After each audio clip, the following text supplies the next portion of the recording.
And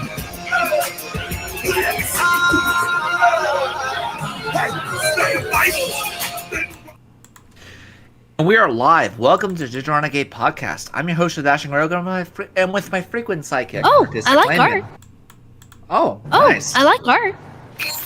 Oh, sorry, we can't offer art at the moment. The entire faculty shifted to a parallel dimension last week. You know what art students are like.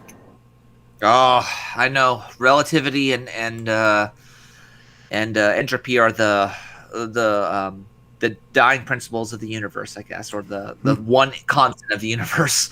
But anyway, welcome, ladies and gentlemen. We have a good show for you tonight. Today, I got a lot. Well, I guess we'll just do a recap real quick before we begin.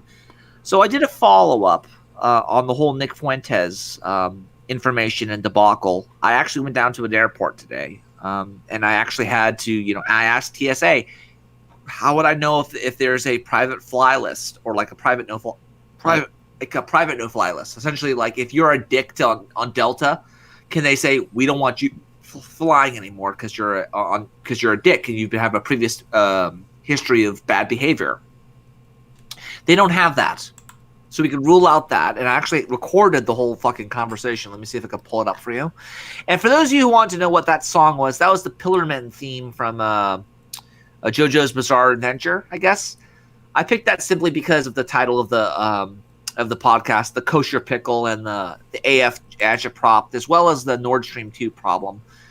So I wanted to give YouTube, I want to give them a sort of a passive aggressive jab at somebody, at Middle Easterners. I'll let you decide which one we're going after. But yeah. So I got this. I recorded this. This is from. I uploaded it on Voco, I believe it's called. Vocaro, I think it's called. Here you go, Luke. We could play this in a little bit, but I had a very interesting day. Very interesting week this week. One of the things I did was I actually went out and I fired some guns. I finally got to fire my what do you call it? My 300 blackout. And I'll tell you this: my 45 is like a handgun. My 30 carbine is like a nail gun, and this 300 blackout is like a fucking railroad spike. It really feels like I'm firing like a giant freaking railroad spike at somebody. Like when I can remember when I put my cheek against the I guess would be the buffer recoil spring. It vibrated. I could hear like the blong. It had a very distinct sound to it. I also was able to sight in my M1 carbine for a red dot, which was really cool. And I found out that apparently there are more conservatives in California than we originally gave ourselves credit for. It turns out that a lot of the people in my gun club that I hang on not the gun club, but the individuals I hang out with at the gun club, they are very much conservative to the point where they're giving me fucking information about how to go and where to go to get certain things. I'll let you figure out what those things are. But what's this? Dead inside?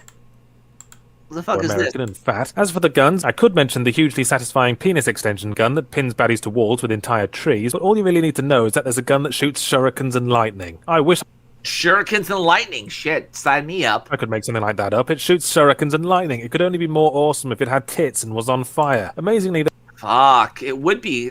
I would agree with you on that, but no, the 300 blackout is my new favorite round, and at the same time, I have a new gun. I call it the Holy Bolter, the little CA7 Holy Bolter gun. I also fired a 50 cal BMG and an AK-47, so that was pretty fun. I got to fire. Oh, the thing that gets me, Luke, and this is the thing that just pisses me off, is that if all these communists were like legitimately like revolutionaries, they'd be pro-gun. They'd be like, I want access to AKs. I want access. They'd be very militant. They're not militant. They're like school bullies trying to. What's this, Luke? Oh, is that a bolt action? Oh, is that not a blackout? Oh, that might be 300 blackout. 300 blackout is a cartridge. It's a ammo type. It's basically a 5.56 with a 7.62 bullet inside of it. Ah. Yeah, but I call it the Holy Bolter because it really feels like a giant bolt gun. Like, I feel like I'm just shooting something that is going to hit, and whenever it hits, it's going to stop. I feel very comfortable and very safe with this fucking gun. Like, it is a very good gun. I love it a lot. No, but, you know, I'm getting to the point where I'm actually going to have to, I'm going to focus on my main gun, which is going to be my fucking Holy Bolter. Because it does feel, like, I'm going to get that thing blessed. You watch. I'm going to get that fucking gun blessed. Because we need something to help fight off the hordes of chaos. Speaking of which, tonight's broadcast is brought to you in part by Sigil IPA. This is by Ghost Town Brewery. They did not sponsor this video, but I'm drinking it because whenever I drink alcoholic beverages, I prefer alcoholic beverages that are, how should you say it? That is not the Sigil I'm referring to, Luke. Well, that's the image. It's the untapped image. Oh, it's done. You know, let me find you the actual image because the image is actually very interesting. Sigil IPA. Let's see if I can find it. It's in like an orangish. Here we go. I'll find it. I'll send it to you, Luke. There it is. It's brought to you by. There it is. I found it. Yeah. This logo looks kind of familiar. It does. It does because it's the Chaos Sigil. It's the Chaos Sigil from Elric as well as from Warhammer 40k. So when you drink it, I can't believe it's not heresy. They could have called it "Can't believe it's not heresy" and it would have had the same effect. Good stuff. I like it. Will I buy it again? No. The simple reason is because I have a rule when it comes to alcoholic beverages. I don't drink the same beer twice. I'll buy the same beer twice, but I won't ever drink the same beer twice. That way I don't become an alcoholic. But yeah, that's a good brew. I like it. It's very nice. I would normally give the other beer I bought a 6-pack and I had 2 of them so far. But I was going to give them to my church, but I don't think I want to give them a Chaos Sigil. Beer. That's how you get like your priest to be demonically possessed, and I'm not gonna let that shit happen. Now, of course, I'm all joking, or am I? But in reality, again, this is what I use. This is my metric to check and see what type of beer I want to get. So, like last week, I had the Joaquin Dead, which was a Joaquin Phoenix. It was a Joaquin Phoenix style beer. Had like the Joker, it had Caesar, and it had a bunch of other shit that Joaquin Phoenix was a part of. Welcome, Meaty Hicks. What's up? A Russian gun and a Warhammer 40k gun. Yeah, I fired a bolter. I legitimately fired the 300 Blackout, which I swear to you, that gun, like if you ever wanted to extend your dick with a gun, that would be the gun I got. I also fired a 50 cal Grizzly gun. I will say this though, a lot of these guys I was hanging out with, they cuss like sailors, and I cuss a lot. But these motherfuckers, I couldn't get a match on them because they cuss so much. Like every other, like cuss, like for me, cussing is a period. For them, it was a comma. You know, like for them, it was a comma. The fuck word was a comma. And we got demonetized just there. IPAs are good summertime beer. Not double IPAs. Take that soap. Takes like soap. Yes, it does. Yes, it does. This is just a IPA that I picked up because, again, whenever I buy a beer that looks cool. That's my metric, you know. So when I fought the communists in Berkeley, we were drinking. How should you say it? You mean 500? You mean 500 Magnum? No, I mean 50 cal BMG. I fired a 50 cal BMG, and that was what I was firing. It wasn't a 500 Magnum. It was a 50 cal BMG. It was a 50 Grizzly. It was the rifle's name was a Grizzly. I don't know what it was, like a one. Like they had to insert the 1 round and then take out the stock. It was very similar to the gun that one gentleman got shot with, and then he blew up his. He was firing like hot rounds, and it blew up in his face. It was on all the rage the other day. I don't know if you could. Let me see if I can find that 50 cal fail one real quick. But yeah, like I was a little bit concernicus about that whole thing. BMG fail. Yeah, this is an example. I'll send this to you guys. Here you go, Luke. We'll watch this first before we continue. Link will be in the description, by the way, for those of you for all the videos we have here on this channel. Remember to like, favorite, and subscribe. We have a Discord and we have a Twitter in the sources. For those of you who want to follow me on Discord and follow me on Twitter, we'll go right ahead. We always chat with each other on Discord. big fan. I want to start using Discord. Like my original plan for this channel was to go from 300 to 500. I don't think that's going to happen simply because more people are going to be, because we're opening up here in, I would say, June 15th. We're going to have the open up day, believe it or not. We're going to get out of the lockdown and on the 15th of June. You hear that, Luke? Oh yeah. We're gonna open up on the 15th of June, apparently. Triple X, welcome. We'll see about that. Yeah, we will see about that because that's what the plan is. Oh, by the way, media hits modded again because I know you before. Does John Steele join the Black Pill streams? No, I don't think he does. Although I like to have my talking sword on here more often, especially when I'm drinking sigil, which has a chaos sigil on it, and he's a talking sword, so life imitates art sometimes. Your microphone sounds better. Yes, it does. Fun fact about that: this fucking Blue Yeti mic, apparently, the Blue Yeti mic is notorious for disconnecting because I move it around every so often, and then it just disconnects, and then it immediately connects to my my headset, which is my Plantronic headset, which is a USB headset. It sounds like shit, but yeah, thank you about that. I made sure about that. I wanted to do better quality content, but I'm realizing as I was just going through life that when I had I don't know if I should say, I don't know. I'm realizing I have to level up a hell of a lot more in order to meet the demands of society, as well as demands of being an adult, as well as a man. So I'm going to be doing a workout regimen soon. I'm going to be doing a heck of a lot more, and I'm going to be doing having a more martial life, let's say, because apparently a lot of the conservatives that the gun advocates or the gun users I've met and I've hung out with, they are like of all the people I've encountered. I would say that the Californian conservatives are probably a hell of a lot more hardened than Texas conservatives, and I'll explain the reason why. You hear a lot about the Texans. You hear a little bit about Californians, and that's because the Californians keep to themselves. They're like the deathcore of Krieg almost from 40K, and I'm making a lot of 40K references here because I kind of like 40K. I mean, I'm realizing that a lot of the Catholics I hang out with, they don't like video games, but my God, they're good board game advocates or fans of board games, I should say. Wolfwind Pepper says, I've yet to fire a 50, but I have fired an M16 and a Tommy gun. I have not fired a Tommy gun. I have not fired an M16. I did have a cook-off before with my M1 carbine, and that was with wolf ammunition. And I'll be honest with you, it wasn't fun. I didn't even recognize it.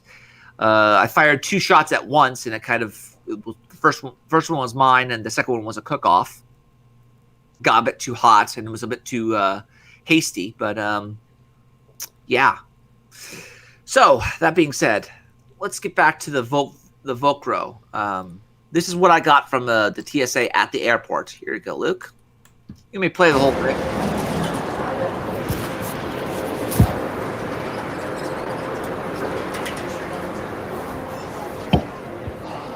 It's the raw footage, so just bear with me.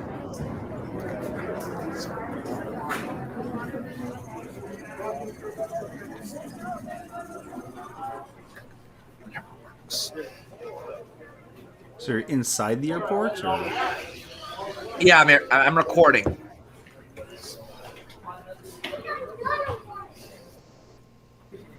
I'm asking. It's basically a private cam. Oh yeah, they had a piano there, and just let you know, it was 2 kids on it. So where'd I go? Lawman. The question regarding.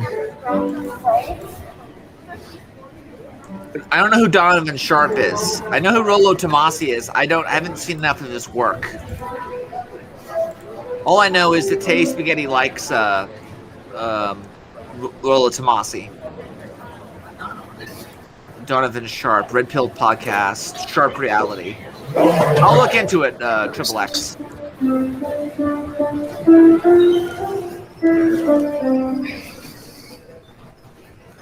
I think gurus are overrated. Even Aaron Clary. Let me just say this: Aaron Clary, you know what you get with him. There's no like, oh, subscribe to my premium Snapchat and get more information. No, Aaron Clary, you get what you pay for. I like him because a lot of his stuff is still up. A lot of his ideas are still up on the internet. That's Kim. So again, I'm going around looking for people in this point. And of course, it's kids playing. I have a question. Yes, sir. Where would I go about information regarding no-fly lists and things such as that? I'm trying to find out information about that, like Southwest.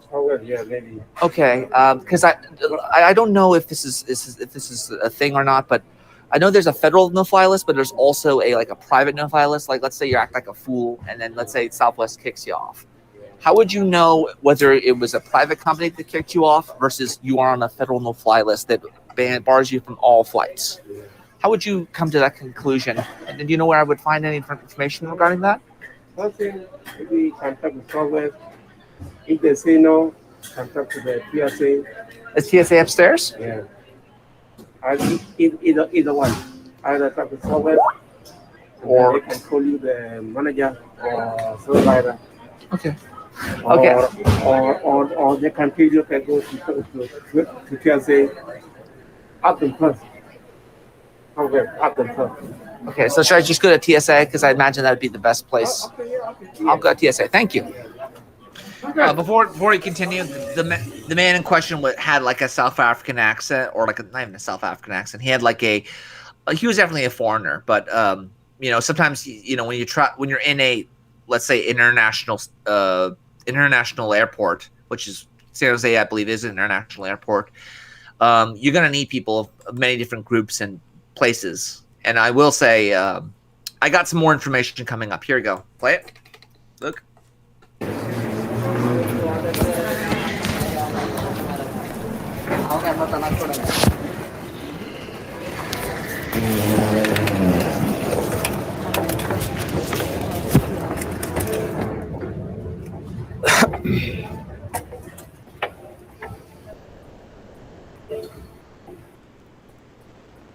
Bloody hell.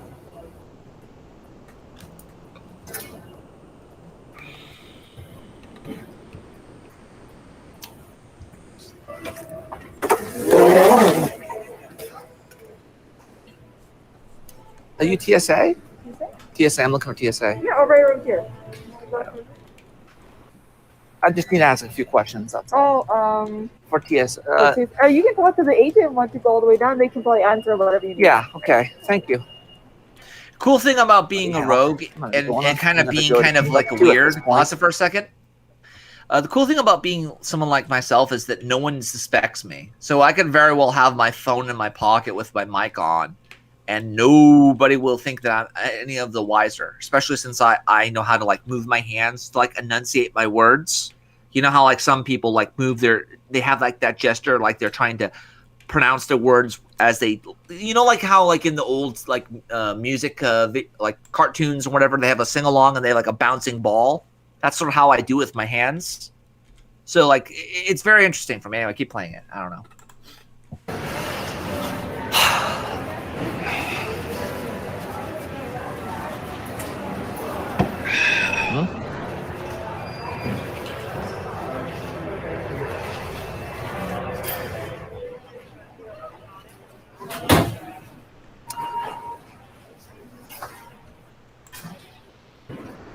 I have a question. Is TSA? Alrighty.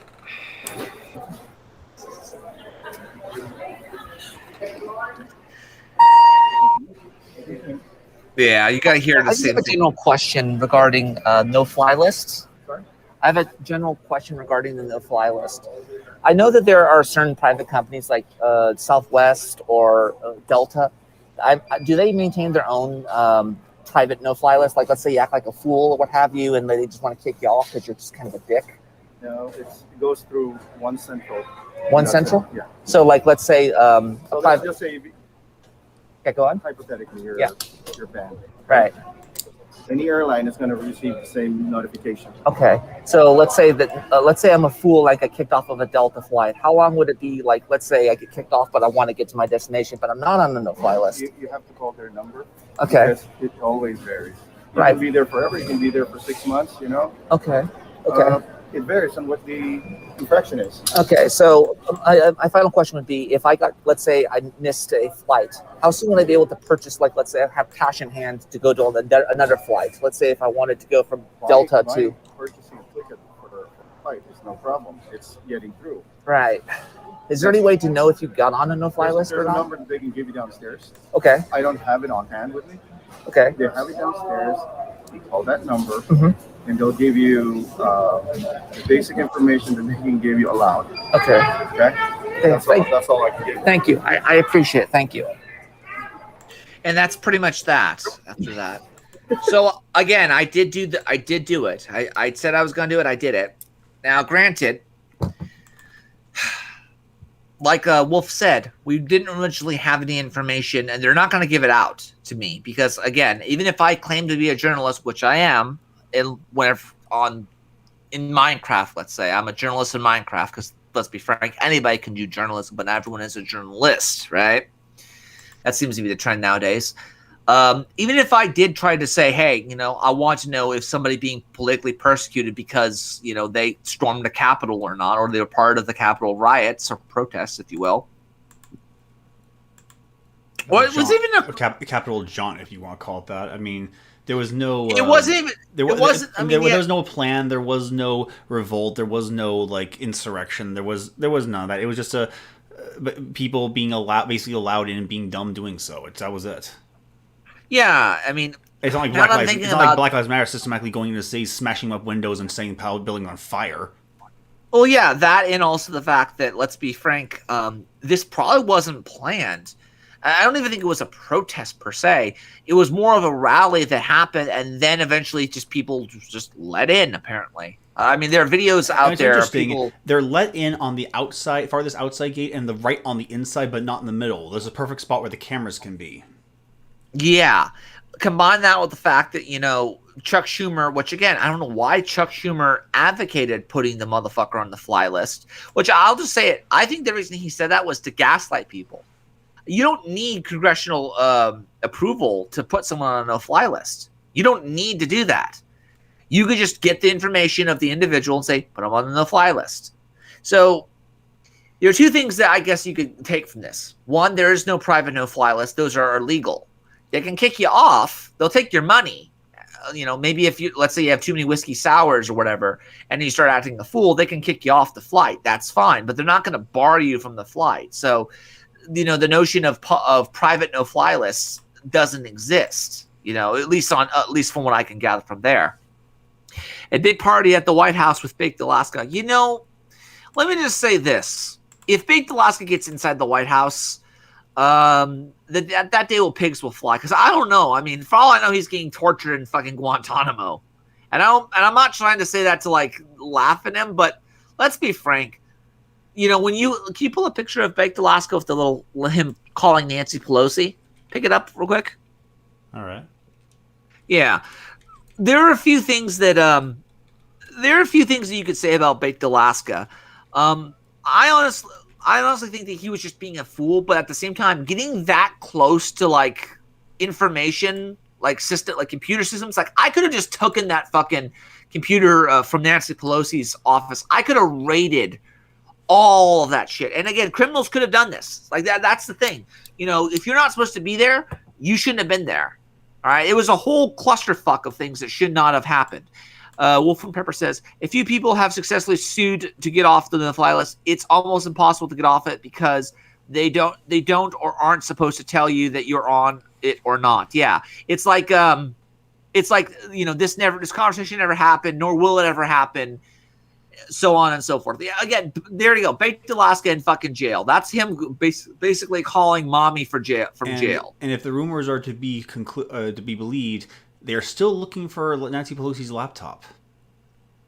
Which, again, they should. They absolutely should. I bet you. I'll tell you this though: if anyone stole it, don't turn it on unless you're like either high altitude or like in a Faraday cage, because I guarantee you that shit has like a low jack on it, and they're gonna find you. They will find that shit on you. They will, they're again. That information is classified. All that shit is classified information. It could easily just be, broken by a state-run actor. That shit has dollar signs on it. Okay. But at the same time, again, we've already talked about how apparently there were pipe bombs sent over to DC at that time. This was probably around the time of 2020 Christmas, right? This is before the Capitol riots happened, and they were already delivered at the DNC and the RNC. So the question then becomes, why didn't they just, announce that the pipe bombs were found at the time they were delivered, as opposed to the time that, was convenient to them? The whole thing stinks of a fucking setup. But as for the whole Nick Fuentes thing, there's a possibility he is on the no-fly list. There's a possibility he was kicked off, and the possibility that he's just an asshole and they didn't want to do business with him anymore. But again, it is entirely possible I'd say 50-50. Before I would have said 60-20. Now not 60-20. What the fuck am I drunk? No, 60-40. Now I'm thinking 50-50. It's either yes or no. So if Nick is on it, hopefully you can get Nick off of it. If Nick is if Nick is not on it and if he's lying, let's see. If the guy behind you looks like Nick Fuentes, he does. But even then, Nick Fuentes, you always know who Nick Fuentes is because he wears suits. He dresses like a used car salesman. Again, most people. I'll just say it right now. It's not against Nick Fuentes, but it's against church culture. If that makes any sense, because a lot of people want you to dress in your Sunday best, but most people don't even know what the hell the Sunday best looks like. Like Luke, do you know anything about suits? Not do you know anything about? Not much. Okay. Isn't Nick Fuentes the Catboy? No, that's Catboy Cammy. Catboy Cammy is totally different from Nick Fuentes. Although there is an argument to suggest that Nick Fuentes was having sex with Catboy Cammy. I don't know. There's no evidence that I've seen, but there is a rumor around it. That's just a rumor. So take it with a grain of salt if you could. But again, like most people I've encountered don't know anything about a suit. They just wear a suit to church like it's a uniform, and I don't know why we're supposed to do that. I mean, when the Chinese start fucking faking Giorgio Armani and, they start faking all these different, valuable brands, which again, I don't even know a valuable brand. Do you know any valuable brands of suits, Luke? Because I don't know anything. I don't even have a tier list of the suits. I know there's the Armani suit, but never anything specific. Well, I've heard of Armored Armani, which is basically it's a guy who basically, he makes Kevlar bulletproof suits. Yes, like John Wick. Like that's like the closest thing I'd ever get to having a suit. Cammy, is he a Wignat? It's Cammy in the sense of I don't know if he's a Wignat, but let me just say this: if you're a traditionalist Catholic, you need to. If you're hanging out with a guy, he has a dick. As small as it might be or as big as it might be, whatever it might be, it's irrelevant. He is a man. He's dressing in a French-made suit, and he's licking, like he has cat ears on him, and he's licking up milk like a degenerate, right? You got to ask yourself, what the fuck is he doing? Why is he hanging out with these people, Traditionalist Catholic. And again, I'm not a traditionalist Catholic. I'm just a Catholic, okay? I'm a sinner. I'd probably say I have more in common with Faith Goldie when it comes to Catholicism, except, or I'd say pre-Charlottesville Faith Goldie, let's say. A Wolf and Pepper says, I dress like I'm overthrowing a banana republic, but that's just me. That's a great way to dress. I'd have to look into that. But for those of you who want to know how to dress, I would recommend going to the fashion boards of 4chan. And again, look at the infographics they have. The infographics are probably the best thing you can use as a benchmark, as a template to find out what you want to learn and how you want to dress. Because I didn't even know there are different cuts of suits. And most of the time I ask people, it's like a shit test, what cut of suit do you have? They immediately think because some like Italian guy's name on the suit, they immediately think that it's the same fucking suit. It's an Italian suit, it's an Italian cut suit. Well, they can never explain to you what's the difference between an Italian cut, English cut, and an American cut, they have no idea how to differentiate the two. So, so yeah, like oftentimes I see people who just wear a suit like it's a uniform, and to me, that's not how you're supposed to do it. Like I will show up in, you know, my Sunday best, which is my best, which is basically I take a freaking, you know, Mr. Clean Magic Eraser to my PF Flyers. I'll wear the best jeans I have, and I'll wear, you know, a nice polo shirt, and that's my fucking Sunday best. Deal with it. You know, it's my personal best. Yeah, you missed the second coming of Jesus Christ. Your friends too. Enjoy your Omni bar. Okay, thank you, Wesley. That's very kind of you. I honestly don't think we're in this. I don't think we've missed the second coming. I mean, Luke's still here, and he has a Teflon soul. I mean, I might be a sinner and a degenerate, but Luke, the fact that Luke, you're still here, right? Last time I checked.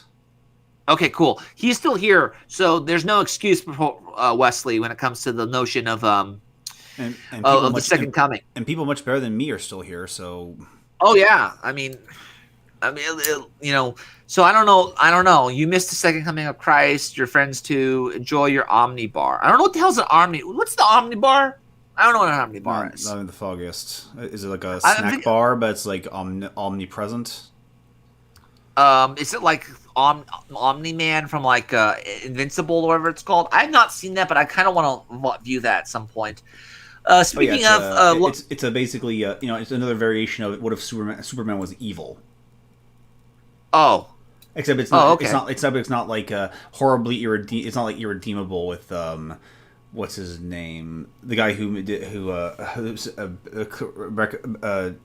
Rageaholic picks on him, like Mark Wade. Mark Wade's irredeemable. Oh, I see. But because it's imagine if Superman came to Earth with a secret alternative mission and had decided to have a family in the meantime. Oh, okay, that makes sense. That'd be interesting. I don't know what. Enjoy your Omni bar. I don't know.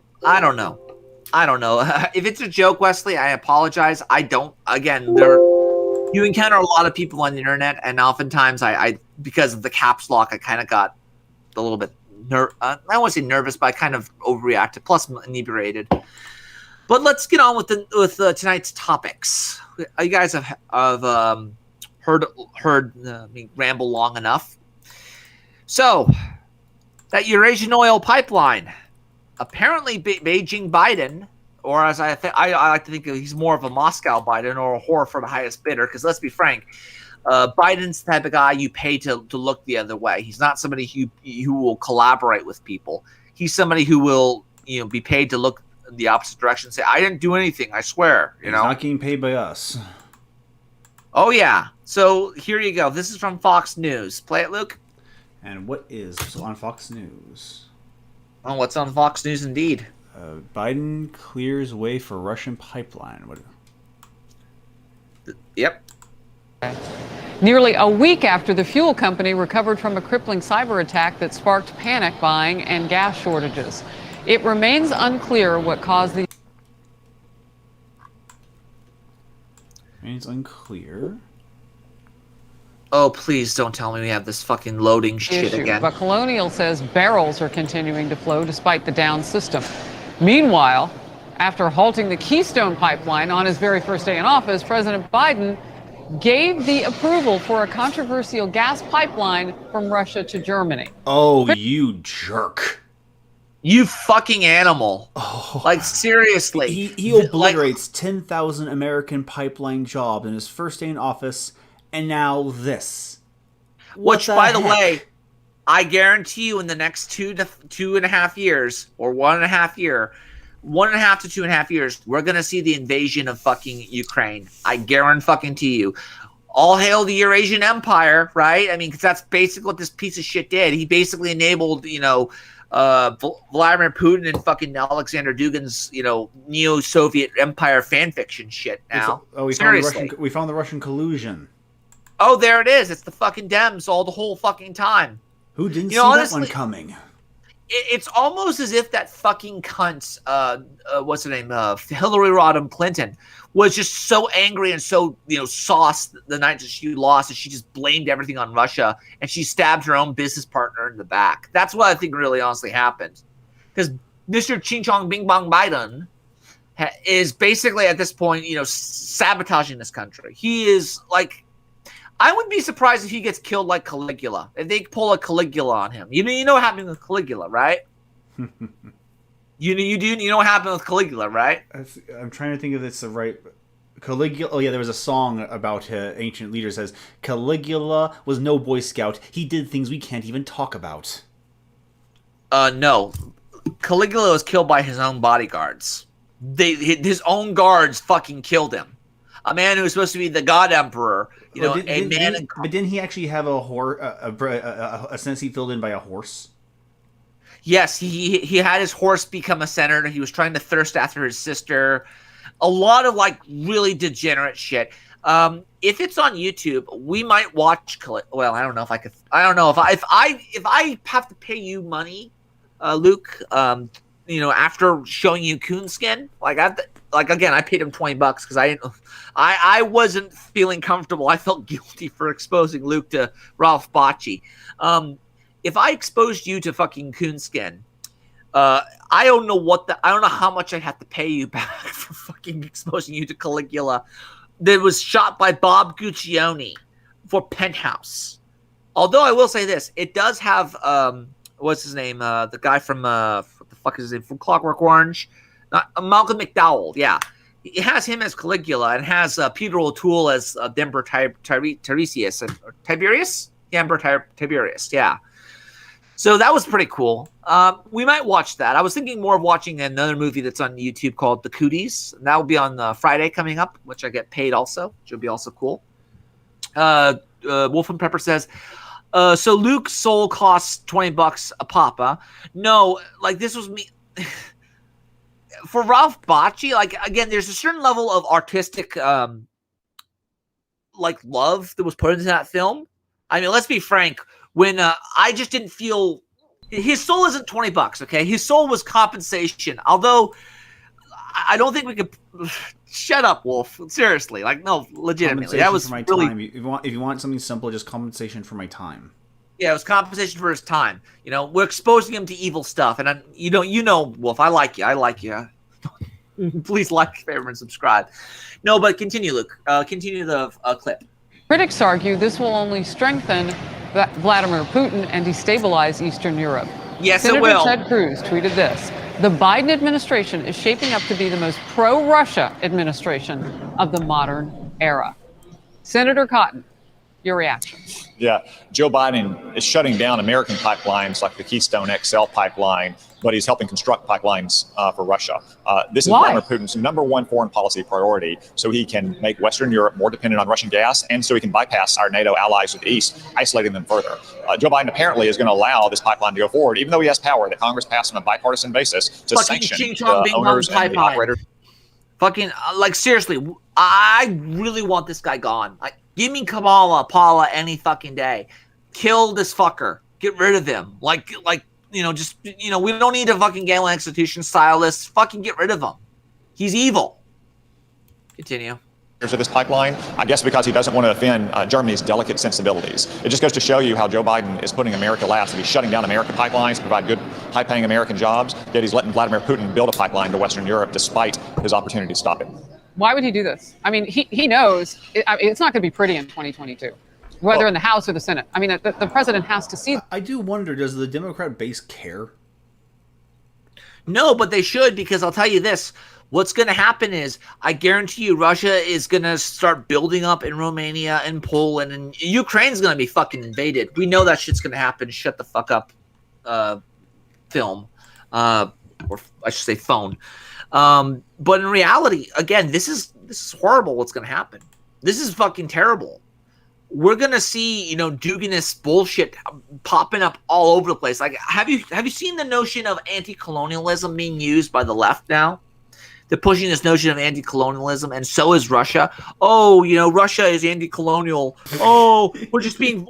they're fucking colonial. The reason they're anti-colonial is because they don't want America to be the empire. They want to be the empire.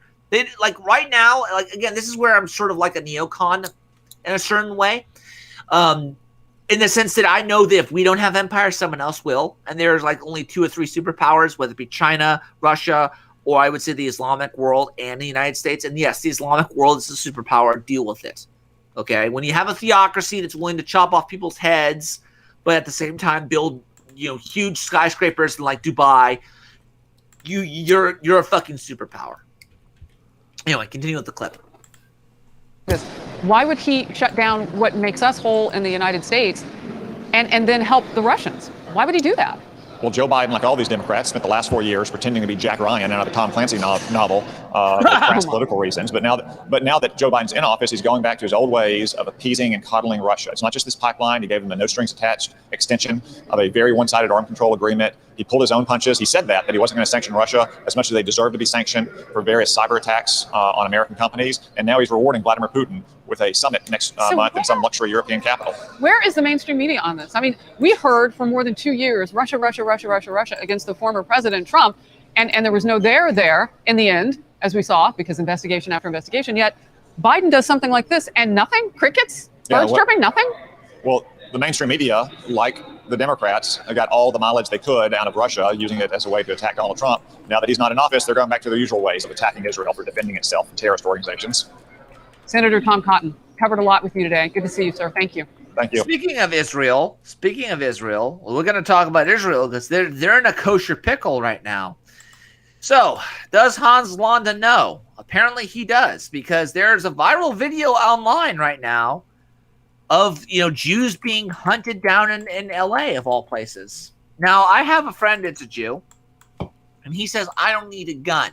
And he has a bunch of ultra lefty fucking Jews that are part of his family, and they're talking about fascism. Like, oh really? How many of them are armed? None. Oh, so you're just talking shit then, aren't you? You want the American GI with his M1 carbine and fucking 45 to show up and stave your ass from the fucking Kraut bastards again, and you're not even gonna take the initiative to act like those Warsaw Ghetto Jew fuckers to fight back and resist them. I mean, I was debating, Luke, if we were going to watch Uprising or if we were going to watch the Cooties this week. I'm of the opinion at this point, I'm just going to make a poll. I'll make a poll real quick on Twitter. Follow me on Twitter, okay? Follow me on Twitter, and if you don't follow me on Twitter, follow me on Discord. We're going to have a poll. We're going to watch Uprising, which has Moses Sislak fight the Nazis. And it shows, I think there's a part in it where they show Lily Sobieski's titties in that film. Or do you want to watch the Cooties with Elijah Wood? Which is basically a film that it's about a virus that only infects kids, and it's basically a bunch of teachers fighting back a bunch of schoolyard zombies, essentially. Continue, Luke. Many as zero Americans. Now, Yahoo! It's those roaring, soaring, Constitution-ignoring days of Obama's recovery summer. The president's appointments of radicals and tax cheats, his corruption of the Justice Department, and oh yeah, the renewal of the Patriot Act have all been greeted by the summery sound of mainstream media crickets. Much more. What's old is old again. Those crickets are Chinese, I guarantee you.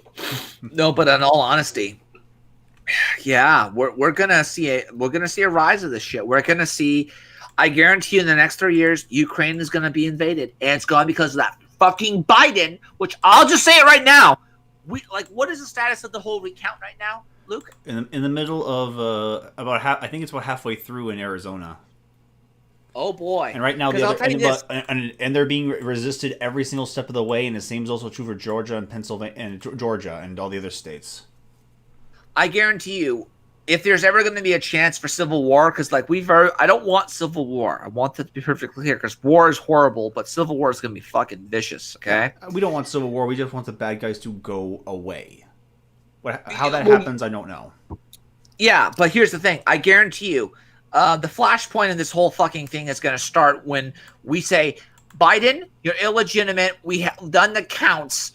You lost. And then it comes down to the point of, does Biden launch the nukes and say everyone's out to get him? Or are we going to fucking put the motherfucker down? That would be the time when... Says police investigate possible Jewish hate crime attack at Beverly Grove restaurant. But apparently this is happening a lot. Now, there were clashes in the past couple of weeks between pro-Palestinian and pro-Israel groups in New York and other places. But there have been a lot of reports that Jewish people have just been attacked and they've been beaten simply because they're Jewish, having nothing to do with Israel. I saw a tweet from Ben Shapiro. Yes, he was quoting Sarah Silverman. Sarah Silverman said, we have to have a bunch of support for the Jewish diaspora because they are not Israel. Pause it.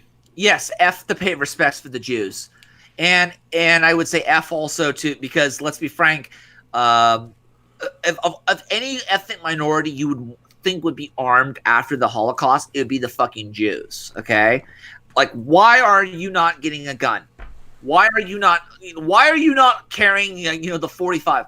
I'm a fucking weirdo, and even I own a gun. Okay, get a goddamn gun. I could point to you to a guy who's selling a high point, a fucking high point, right, for $350. I won't buy it because I know better, but I guarantee you he's gonna sell to some fucking Jew for like $200 or so, cheap. And even then, it's not worth it. It's a fucking high point. That thing's gonna end up in the evidence locker. We all fucking know it, okay? But yeah, get a gun. For all those who are frightened and have actual fascism and communism coming around, buy a motherfucking gun and get a goddamn rifle if you can. Continue, Luke. Ben said, keep telling these people that you're not Israel and see if that does anything about their anti-Semitism. And Ben is correct. These people don't view they're not looking at a regular Jewish person in America and differentiating between that and Israel. They just don't like Jewish people. So we're going to be waiting, obviously, into the Israel-Palestine stuff. This is off topic, but I had recently attended an atheist meeting where they discussed, where they watched the movie America and the Holocaust, A History of Deceit and Denial or something. And it's so adorable that they said they're so offended by the idea of the Muslim ban, despite the fact that Islam is technically anti-Semitic. And the rest of the meeting is like, it's amazing how they can hold these two views. Like, anti-Semitism is bad, but we can't ban Muslims from coming in here. Like, what? Let me see if I can find a clip. I think it was like Lloyd. I've been in contact with Lloyd DeJong lately. I've been trying to get in contact because after the whole pandemic shit, when everything stabilized, like, it was kind of unrealistic for me to contact him because he's all the way in fucking Poland. We're going to try to get him on the show again to talk about debunking the Talmuds. And because let's be frank with ourselves, the Muslim Brotherhood's plan was originally for 2030 or 2028, I believe. Now it's probably going to be accelerated because Biden's in office, okay? These fuckers are like, the fact that they're going around hunting Jews in LA, which, let's be frank, there's a lot of Jews in LA, okay? There's fucking, go down to Hollywood Boulevard or fucking, Beverly Hills, you'll find a bunch. Yeah, the stereotype is that Jews live in California and New York and nowhere else. Yeah, they do exist. They do exist there, but they're not in high numbers like in California or New York. No, but again, I was talking to my Jewish friend, and I was explaining to him, your family is like, they're all progressives, and like, none of them own guns, yet you're scared of Jews being persecuted. Like, I think, again, like I said, the fucking movie Uprising was a TV movie that has Mo Sizlak in it. Oh, the actor who plays Mo Sizlak. It wasn't John Turturro, by the way. They were actually like the Warsaw Jews, the Warsaw Ghetto Jews. They understood what the situation was. I think a lot of these progressives are in fucking denial. Whether the progressive Jews, progressive whites, progressive blacks, irrelevant. They're in denial of the situation. I'm fucking, sane enough to know that I have stability enough to have a drink. But I know there's going to be a time in the near future where I'm not going to have that stability, and I'm going to have to fucking defend my country and probably my home and everything. That's why I have guns, right? But again, if there are Palestinians running around asking who's a Jew, as if anybody would fucking ask that after they have blood on their hands, maybe it might work once, but not ever, all the time. But be that as it may, continue, Luke. Stuff. And I'm just going to start off the bat. I want to read the story because look, it's crossing over into an area in which I do cover, like street violence, political clashes. But the Palestine-Israel thing is it's extremely frustrating to talk about and cover because you've got reports from mainstream organizations just absolutely contradicting other mainstream reports. It is the conflict of conflicts. But I will say outright, I am sick and tired of reading lies from the pro-Palestine side. Clearly, there are individuals like Michael Tracy and Glenn Greenwald that I respect. I am not absolutely saying Israel is always right or telling the truth. I just read the news and I keep seeing lies from these leftist activists, and I'm sick of it. Look at this. Yeah. People getting attacked. We also have the story out of Germany. Germany vows zero tolerance for attacks on synagogues. Authorities have warned of further anti-Semitic incidents after another day of demonstrations in major German cities. Synagogues have been attacked in reaction to escalating in violence in Israel. So again, Ben Shapiro is correct. You go ahead and tell people that you don't agree with Israel or whatever, they will attack you anyway. It needs to stop. This is gross stuff. CBS says, Authorities are investigating whether an attack on diners that occurred outside a Beverly Grove restaurant late Tuesday night was a Jewish hate crime. Wait, you mean anti-Jewish hate crime? The brawl occurred a little before 10 p.m. outside Sushi Fumi in the 300 block of North La Cienega Boulevard. Witnesses said a mob of pro-Palestinians attacked a group of Jewish men who were dining at the restaurant. Cell phone video showed a group of men get out of their car and start to attack them while yelling racial slurs. One of the diners, who was not Jewish, told CBS LA a caravan waving pro-Palestinian flags approached and then began throwing bottles at him and the group he was dining with. The man said he is a photographer, and the group was meeting at the restaurant to plan a wedding. The man said he was physically attacked when he tried to defend the group. He said the men used anti-Jewish profanity. He said that he was pepper sprayed during the attack and had to go to the hospital. Los Angeles police told CBS LA that there were no major injuries reported, and there were no immediate arrests. The suspects were only described as white men wearing all black, as was seen in the video. They fled south on La Cienega Boulevard in a vehicle described as possibly a black Jeep, police said. The restaurant did not sustain any damage. Officers responded and took a report. Meanwhile, police are also investigating a security video recorded Monday night, which appears to show an Orthodox Jewish man being chased by a caravan of people waving Palestinian flags near Rosewood and La Brea Avenues. The man escaped and was not hurt. I am sick of reading about these people. Yeah, the left comes when where they the claim fuck they is this care. Uzi? Oh, they don't. You look at No. Where's his Uzi? Like, real talk. What? Like, you would think that if the Jews controlled the world or anything, they would be able to muster up a fucking Uzi. Like, can you imagine some rabbi just pulling out of his fucking garb a fucking Uzi and just mowing down these fuckers? Not that I advocate violence, I don't. But, again, like, guys, ammo up, arm yourself, keep your rifle by your side. You know, there's a legit reason why I keep telling people, get a gun, because it's going to get to that point. You know, one of the things that often gets overshadowed when it comes to the, whole QAnon thing was FBI Anon. And FBI Anon was just a guy who was on the FBI and saying, let's see if I can find it here. Keep playing it. Luke, I'm going to look for it real quick. Keep playing it. Happened in New York. First and foremost, the NYPD was targeting Jewish schools and playgrounds. There was one sickening viral video where a Jewish man had a restaurant, which was closed. And he opened the door to get some fresh air, and the police come in and harass them. I think it's funny that you have the vegetarian left and the fringe, anti-Semitic right, white supremacist, whatever that faction is, and they all make the same stupid claims about Jewish people. And I'm like watching a dude, and he's being harassed by the police for getting fresh air, and they want to claim some conspiracy about Jewish people controlling anything.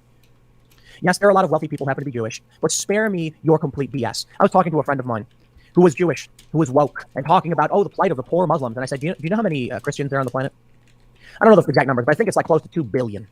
Do you know how many Muslims there are on the planet? Again, it's like, 1.4 billion or some huge number?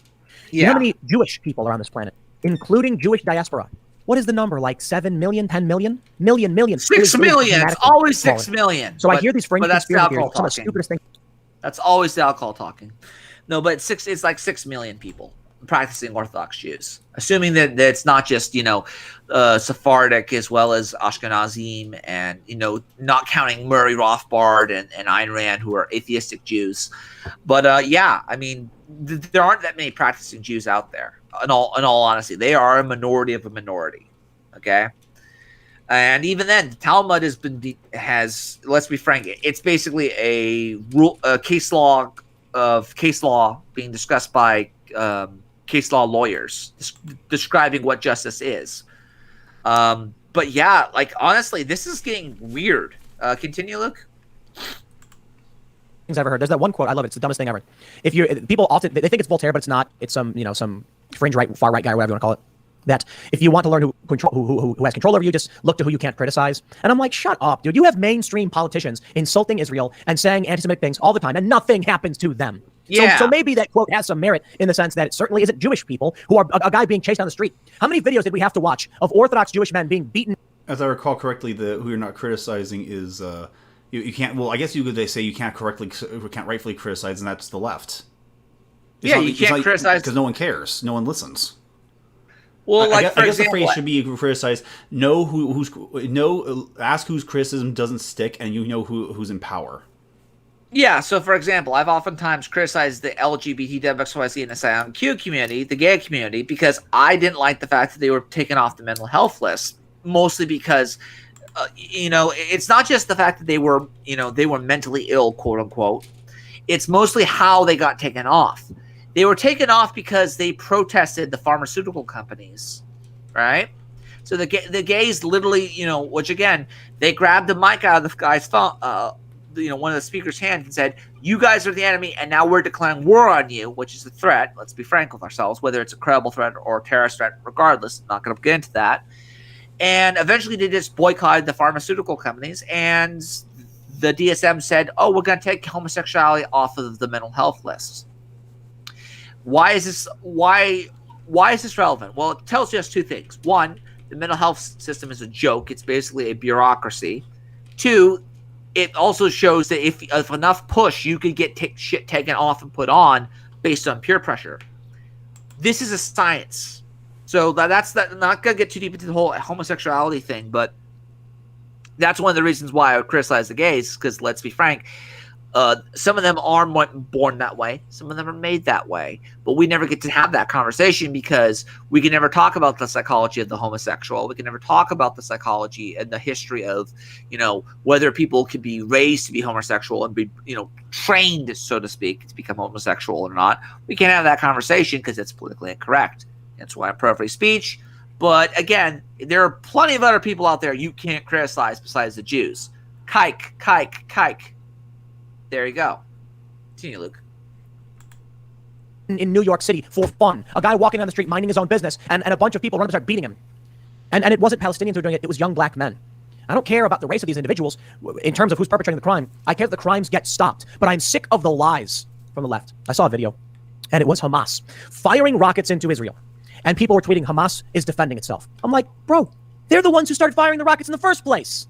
And then everyone's like, yeah, but you got to go back and look at the history in the West Bank. And I'm like, dude, you want to talk about the nuances of an ongoing war, which has been for, what are we now at? It's like 50, 60 years? Yeah, I guess. And everyone's going to keep blaming the other side. It's your fault, it's your fault, it's your fault. I sent you a link. When a group of people goes into civilian buildings, starts firing rockets into the air, saying, we're defending ourselves. No, you're not. You're bombing civilians. You're attacking schools. You are not defending yourself. If they were defending themselves in the West Bank, they would be in the West Bank defending these homes. They're not. They're using civilian locations to fire rockets. Now, of course, I'm not here to praise what Israel is doing in the West Bank.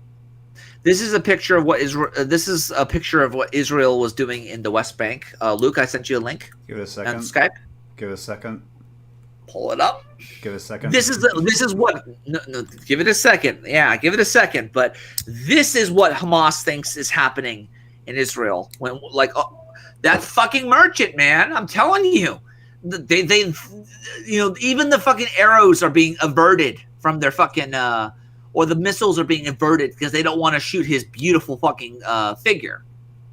I will say this: whoever keeps making these memes, the fact that you were able to, I guess you would say, would you say this is Photoshop? Because I don't know if it's Photoshop or not. Because it looks like Photoshop. Yeah, especially the figure. It's very much photoshopped. Oh wow! But I'll tell you this: this is basically how Hamas sees it. Like they literally see the Jew as the happy merchant, which again was a satanic fucking meme back in the day, and still is. It has its origin with the Satanic Church of the Church of Satan by LaVey. But again, this is how they see it. This is how the Muslims look at it, and it's fucking hilarious when you realize that they literally think that the hunchback fucking caricature of the Jew, that's how they see it, and it's not. I could pull up my friend, and he's as dumb as fucking as a nail, and he's not, and he's a Jew, but again, they think, oh, the international Jew. They keep shifting the goalposts. Like I saw a Palestinian try to justify that Palestine was in the Bible by saying that Palestine historically existed at the time of the Roman Empire, which it did, but so did Gaul, right? Gaul was basically it was Belgium and France as well as West Germany, parts of West Germany. That was the Roman province, but they say the state of Palestine. They try to conflate the state of Palestine with the territory or the province of Palestine at the time. It's like Asia Minor. Yes, Asia existed, but Asia Minor was really colonized by the Roman Empire and a bunch of other gobbledygook, insane conspiracy. I don't even say conspiracy theorists, but like insane ahistorical rhetoric that was spout out amongst the Palestinian population, his propaganda. But anyhow, continue if you want, Luke, because I got some other things I want to show you. We're talking about the U.S. funding what Israel is doing. I got an honest question. What is the U.S. doing in the Middle East? And why are we involved? I suppose the challenge is Israel would be absolutely crushed or wiped out if they lay down. Suez Canal. We're involved there because of the Suez Canal. Here's another link. I keep bringing that up at the political meetup, and no one responds properly. It's like I say because nobody. Because I mentioned the Suez Canal, and then like everyone's just going, yeah, they don't even respond or react, or like they don't want clarification or nothing. The Suez Canal. But we're gonna get to that. But here's the linking question of the Jews getting beaten. We're gonna get demonetized almost certainly because we said Jews so many times. Oh come on! We don't have demonetization. Oh, we're operated off of the blood, sweat, and tears of Luke here as well as myself. But yeah, we don't have monetization, and there's a very good reason why we don't have it. Apparently, a lot of people, not just myself, but even the distributors is starting to realize that demonetization is the only way to have freedom. You can't take the shekel from the fucking from Witcyes. You can't take that shit. It's dirty money. Okay. Let's see. So yeah, play it, Luke. Fortunate because over the weekend we saw peaceful demonstrations outside of the federal building in Westwood, where pro-Palestinian demonstrators were there on Saturday and pro-Israelis were there on Sunday, with no major incidents to report. That wasn't until the work week started where we had incidents like this presenting themselves.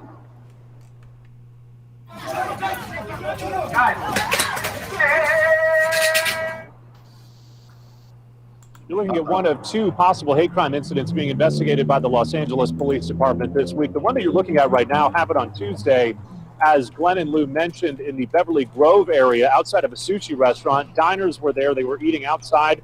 They say they were Jewish when a caravan of what they described as pro-Palestinians came up. They asked if they were Jewish. The diners identified themselves as such, and that's when that fight broke out. We're told that pepper spray was involved. Someone cut their hand. No major injuries to report, but authorities are investigating this as a possible anti-Semitic hate crime. Now we can jump into some more video. We can show you another incident that happened on Monday, not far from where I'm standing in a parking lot at Rosewood and La Brea. You can see in the video right there, men inside of a white sedan holding what appears to be Palestinian flags chasing a man who was Jewish. We're told that man, who did not want to be identified, ended up hiding in a nearby synagogue. He is doing okay, but authorities are investigating that incident as well as a... That is the function of the church or the holy site. You know. I think it wasn't just like there's a reason why Connor McLeod. This reminds me of a Democrat ad where a trucker was hunting down illegal immigrants. Like, I'm surprised that these fucking Palestinians can do this shit without the fucking lawman coming in and say, "Hey, what's going on here? Apparently, you guys are trying to kill Jews, apparently." Or something like that. I'm really honestly surprised that why the fuck aren't the lawmen, going after these people? Like, is it the district attorney aren't fucking, going after them? Is that the reason? Like, is it like something that the DA is just not willing to prosecute because it's their political right to push back against the oppressors that are the Israelis, which are not synonymous with the Jews, by the way. But like, seriously, what the fuck is going on? Like, it's kind of spooky. But moving on from Timothy Poole, we're gonna go talk about HAPAs. HAPAs and the HAPA Israeli take on this one. Here you go, Luke. Everyone's favorite HAPA, or I don't know if you call her a HAPA. Is she a HAPA? I don't know if she's a HAPA. HAPA usually just means half Japanese, half Asian, or half Asian, half white. Yeah. Hey, here. Let's talk about the right's obsession with Israel. And I know that pretty much all of my videos are considered controversial to at least someone, but this video is going to be different because I'm pretty sure it's going to be controversial even within my own audience. Some of you who watch me regularly aren't going to like what I'm saying in this video, but you know what? That's okay. I still feel like this needs to be said. The other day on social media, I asked you all what stories you were interested in hearing about, and so many people said the Israeli-Palestinian conflict because, of course, tensions are escalating over there. There were a bunch of rocket attacks, and it's all over the news. Everyone is talking about it. There are a few reasons why I'm not covering that story specifically. Number one, because it is so complex, and there are other people out there who are going to be so much more qualified to discuss what's happening right now in the historical context. But number two, when I was in university, I minored in Middle East studies. It was just really what I was interested in at the time. Fast forward to today, and that is just not where my passion. How much do you bet? Pause it. One of the things I talked with Lloyd about was, the funding of certain institutions by the Israelis. Like, the Israelis, they fund institutions in academia. They do. They give money, like I think a couple $1 million per year to, I believe, U.S. institutions of learning. But most of that's going into STEM. Guess how much the Palestinians and all the Arab countries give? Over like a couple $100 billion. far more money, and most of that goes into like critical race theory and shit like that. Oh, so much. So, dude. Now, like, not only is like the private sector is starting to take heed of it, and no one's enjoying it at all. Yeah, and at the same fucking time, these fucking, again, the Palestinians are willing to fund the proper narrative that they see fit. So they very well could say, hey, we'll give you all this money if you have a favorable view of the Palestinians as opposed to the Israelis. They can do that. They have that ability.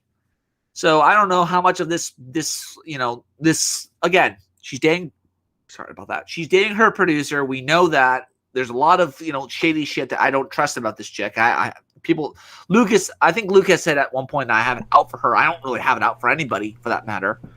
But whenever she comes up, she always has a target on her. Yeah, she does. I almost see the crosshairs. Yes, I do. Yeah, she's in my crosshairs because, let's be frank, she's one of the few people besides Sargon who who stopped being a YouTuber and became something special. If that makes any sense. So I'm a bit concerned about people who graduate from, let's say, the YouTube to the mainstream. Same thing with PewDiePie. Same thing with Logan Paul. Same thing with any of those people. They're the equivalent, the YouTube equivalent of television. They are. They're the people who sold out. And the problem here, and you could argue this is actually true or not, is I can't sell out, but she gets to sell out. So the rest of us don't get to sell out because YouTube is basically not the same thing as it was in 2007 or 2010. But in any case, keep going. Some people, it's not meant to be. I'm not saying that what's happening over there isn't a tragedy, no matter what side you're on, but it's just, that's not really my jam anymore. But the way that the American right kind of goes into a tizzy and completely loses their mind sometimes in regard to Israel, that is something that I am interested in and have wanted to make a video about for a long time. And I just feel like not enough people are talking about it, maybe because this is such a controversial issue. And sadly, if you are a conservative and you say some of the things that I'm about to say, you can be blacklisted from some huge platforms. But you know what? We're going to go ahead with it anyway. Before we do, though, I want to say a big, huge, whopping thank you to our sponsor, Glow with Lauren. New anti-aging supplements. Oh, you're going to glow with Lauren, all right. You're going to glow. You're going to glow. But not in the ways you might think. Let's skip the ad. She's gonna glow. Also, a big thank you to Ageless Glow for even sponsoring this video because you may not know this, but it's not exactly a lucrative thing on YouTube to discuss Israel in pretty much any way, shape, or form. So to just ease us into this really complicated topic, I think you all should know a little bit about where I personally stand on this issue. Number one, I don't support foreign aid, and it's not specific to Israel. I don't support foreign aid for pretty much anybody, save for maybe some humanitarian emergencies. But overall, I believe that governments exist to benefit their own people. I believe the American government should be America first, the Canadian government should be Canada first, and that the UK government should be UK first. Because if a government's own people don't put dick. She's trying to suck Nick Fuentes' dick. She sees fucking Michelle Malkin getting that fucking getting into that political meme of America First, which again, America First is far more complex. Like all it really means is we want deals that benefit the American people, which is good. The question, like I said, the Suez Canal has to be like we're gonna get into that in a second, but just keep going, Luke. Keep going. Them first. Who on earth is going to? I am also non-interventionist. I did go through my own little neocon phase in college. That was a weird time, but please don't judge me too harshly. After all, it was college. But I do not think that it is either a country's business to intervene militarily in the affairs of others, nor do I think it's something that actually is beneficial in the long term. And what I mean is that the U.S. has a pretty long history of intervention in the Middle East. Have things gotten better in the Middle East, either for America or the countries who have all of this conflict going on? No, the answer is no. And again, this principle applies to all countries. I'm not just... Well, Trump did bring peace to the Middle East, and now, because we're going to get into it a little bit later on, Trump did... well, it's complicated. I'll let Brother John the Orange Man brought peace to the Middle East. Yeah, so you're somewhat correct up until the point where Orange Man was in power, but when Orange Man left power and Sleepy Joe got in power, everything fell apart. And there's a reason why. They don't. The people of the Middle East do not respect you because of your great ideas. They only respect violence, because violence is the currency of the realm, so to speak. Continue. just talking about Israel here. And I know with this video, there are going to be people out there, people who are rabidly pro-Israel, who are going to be accusing me of anti-Semitism. But I mean, think about it rationally. How could I be anti-Semitic by not supporting Israel enough when I'm really just applying these same standards to them that I apply to every single other country? And really, to me, that's the thing. Israel is just another country. Some of the things... And there is a valid point to this, because if you ever see an article written that talks about the defense of Israel, it is very hyperbolic when we talk about certain defenses, which is what you'd expect from an interest group, but it's kind of hyperbolic to an absurd degree. It is. And a lot of that is because of evangelical Christians who, let's be frank, are the majority voter base for the Republican Party and the GOP. They believe we are in the end times. They believe that the foundation of a Jewish state called Israel is a fulfillment of the biblical prophecy.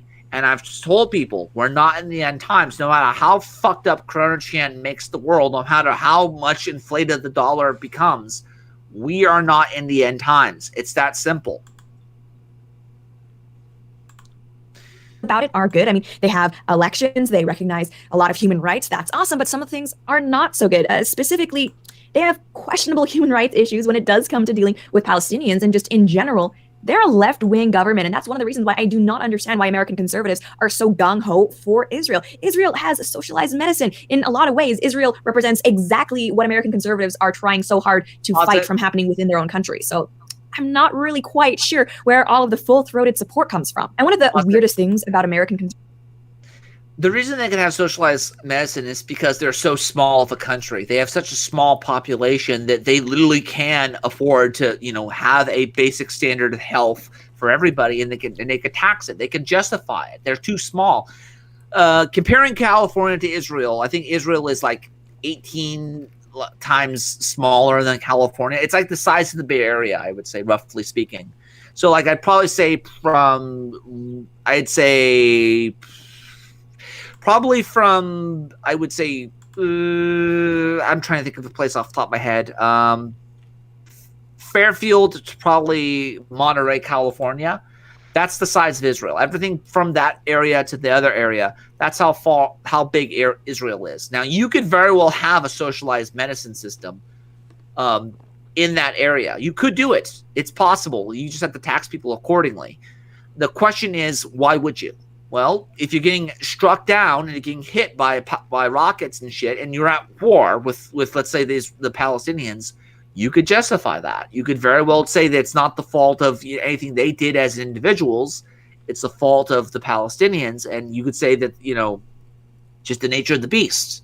You could say that. That's absolutely makes sense. It's not like socialism.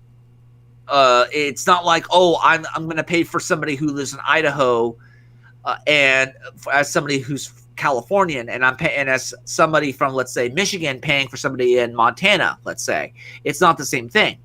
I guarantee you, there's probably a very, very far push in Israel to probably, take care of, let's say, not getting too fat. You don't want to be too fat, because then there's going to be people who, there's a lot of issues behind it. Okay, it's not necessarily just all of them are socialized medicine is bad. Full stop.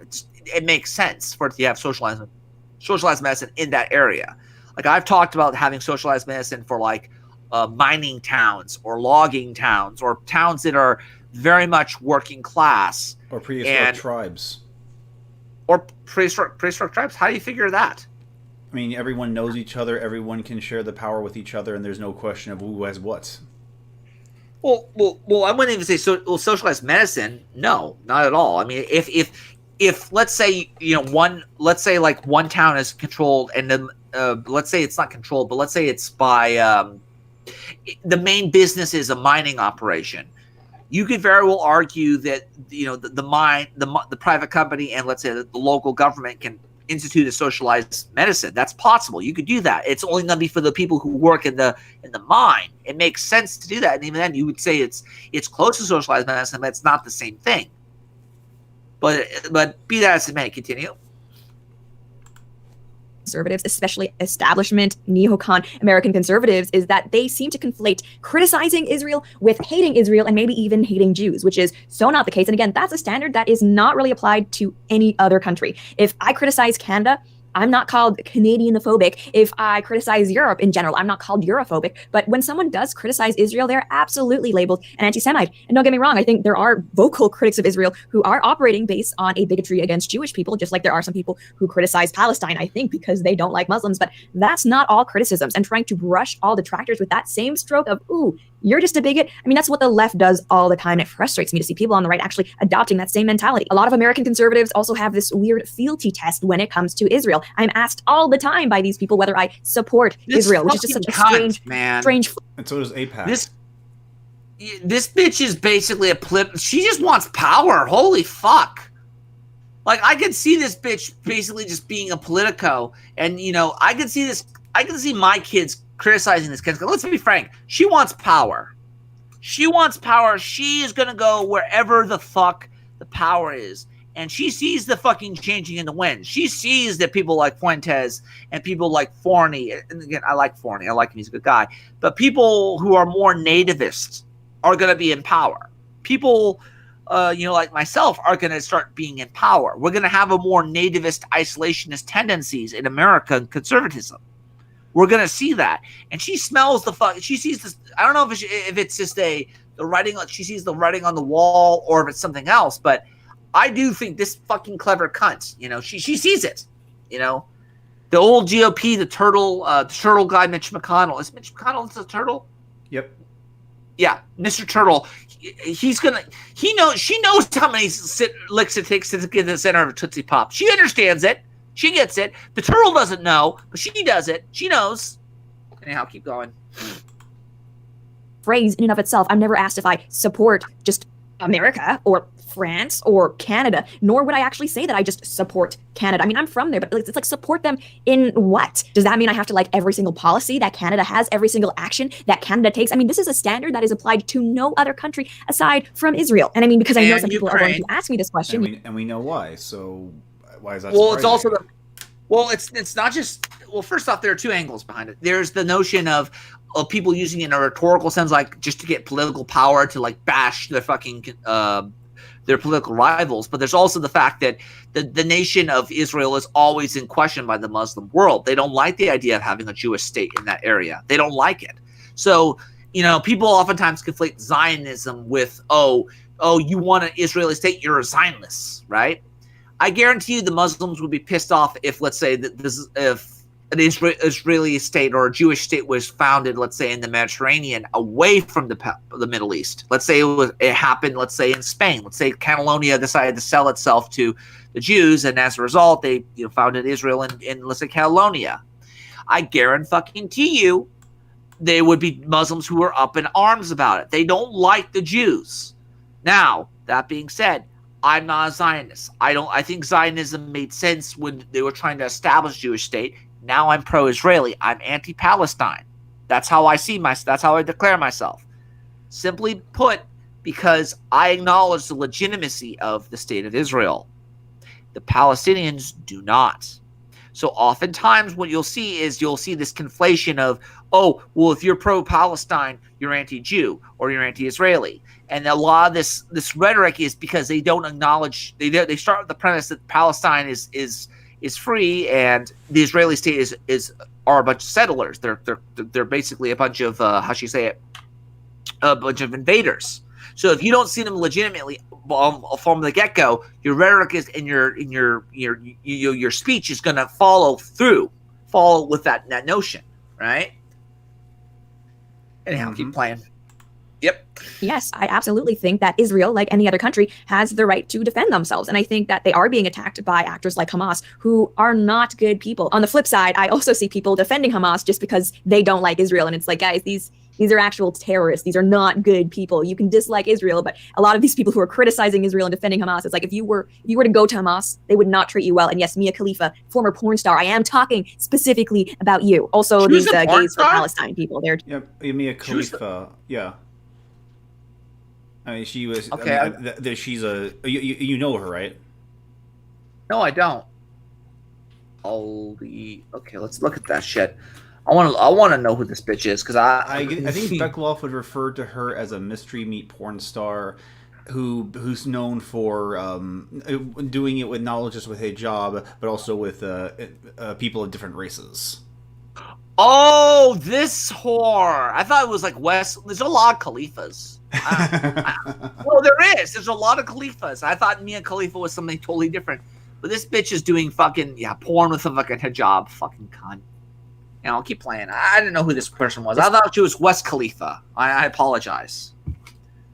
Anyhow, keep going. That's not a good idea. You shouldn't do that. But anyway, back to the point. Yes, Israel has a right to defend itself, but does that mean that America has an obligation to defend Israel? That's an entirely different question, one that I think a lot of people on the right don't seem to distinguish. And I know there are going to be people in the comments saying, oh, it's because they're Jewish and, you know, group preference, identity politics. It's like a lot of the people on the right who are so staunchly pro-Israel, they're not even Jewish. But anyway, let's go through some of the reasons that I've seen people explain why they are so just rabidly in favor of Israel. And I'm just gonna explain why they don't really track with me. I've heard people say that we need to stand up for Israel, be all in for Israel because they defend our interests in the Middle East.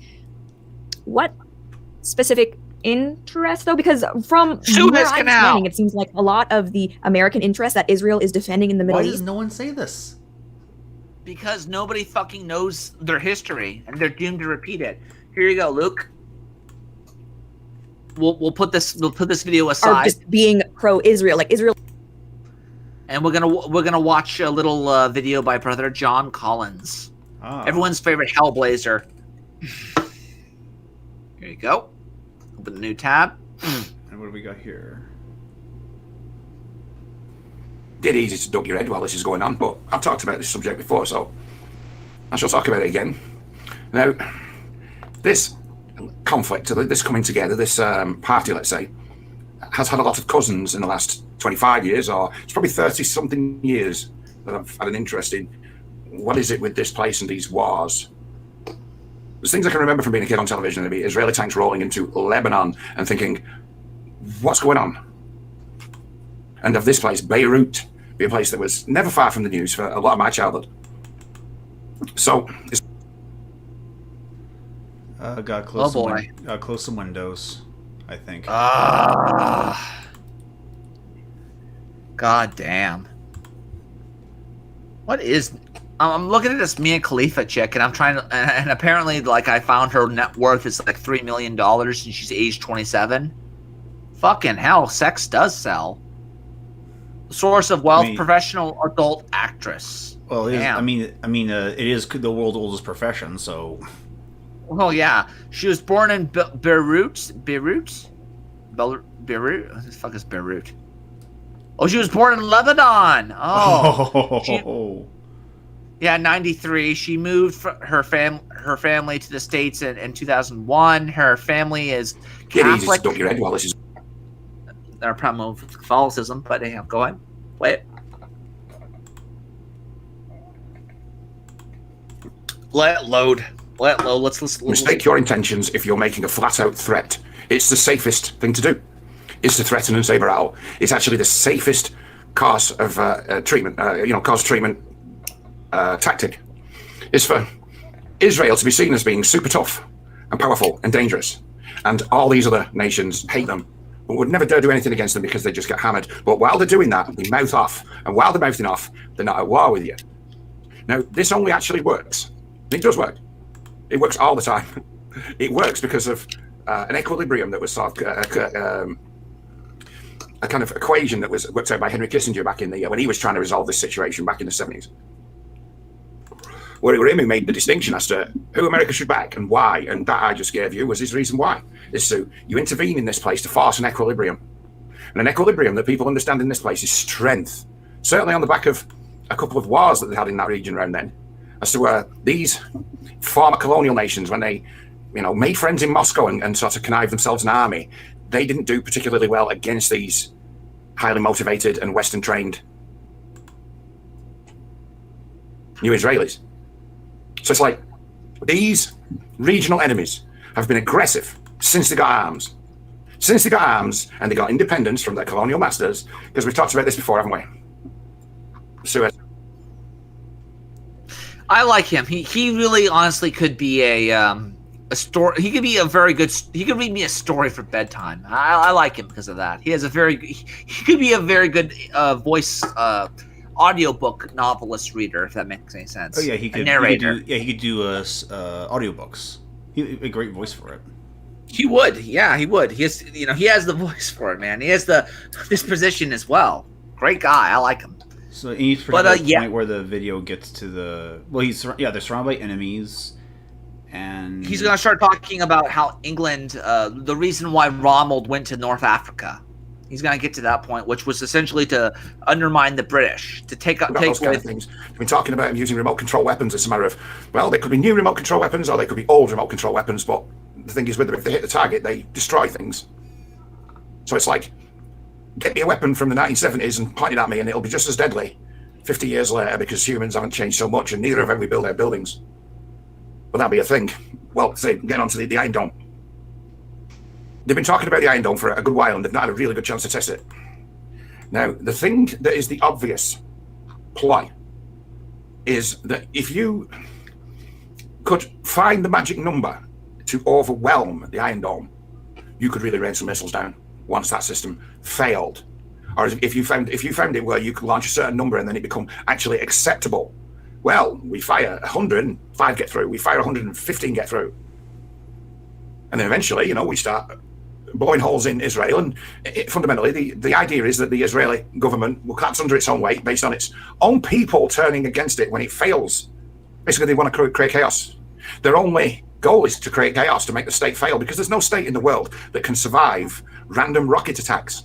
No state in the world, and no one would put up with it. You've two ways of putting up with it. You've two ways of dealing with it. Surrendering to it, or destroying your enemy who's doing it. It's the only two options you've got. Yep. Surrender to them so they stop firing rockets at you, because you can't maintain order in a country that you can't keep secure from fucking military strikes. You don't exist as a country. You certainly don't exist as a country with a military if you allow your people to be just fucking blown up from the sky. And it's a matter of, well, not so many people die, John. It's like, but yeah, but people live in fear of it, don't they? And that living in fear of it drives the decision making. Yep. And would certainly be, when people say, I'm triggered. Imagine what the triggers might be for someone who lives in South Israel and they start hearing bangs and whistles and fucking rockets. Imagine the almost party atmosphere that you can sort of see with the grins on the faces when these rockets come along and they're like, it's all right, I'm going to get them. Bang, bang, bang, bang. Watching a live news recording the other day, and a live news feed, a Fox News feed, and got to see the Iron Dome take out a couple of rockets while this guy's, and it's like, these rockets as well are not particularly well placed because they're having to really run around finding places to fire them from without being seen. So a lot of these rockets have been falling in the wrong territory and have been hitting the targets in Palestine, which they will do because they're a dumb firing rocket. Line of sight, you're going to be trying to arc them over a hill and shit like that. So it's like, there's no number of rockets that they've got available that can defeat that defensive system.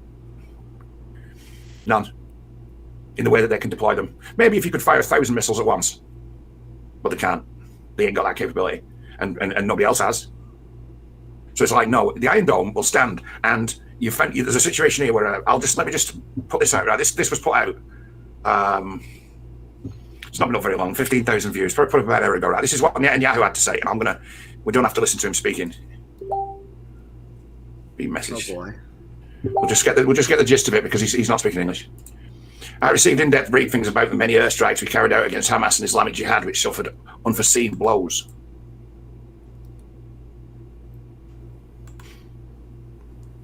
I have no doubts that we have brought them many years back. I am holding assessments of the situation and we are making decisions. We will continue the military operation as needed in order to restore calm to the Israeli citizens. Which, I will say this about Benjamin Netanyahu. One other thing. I'm sure that all of our enemies are...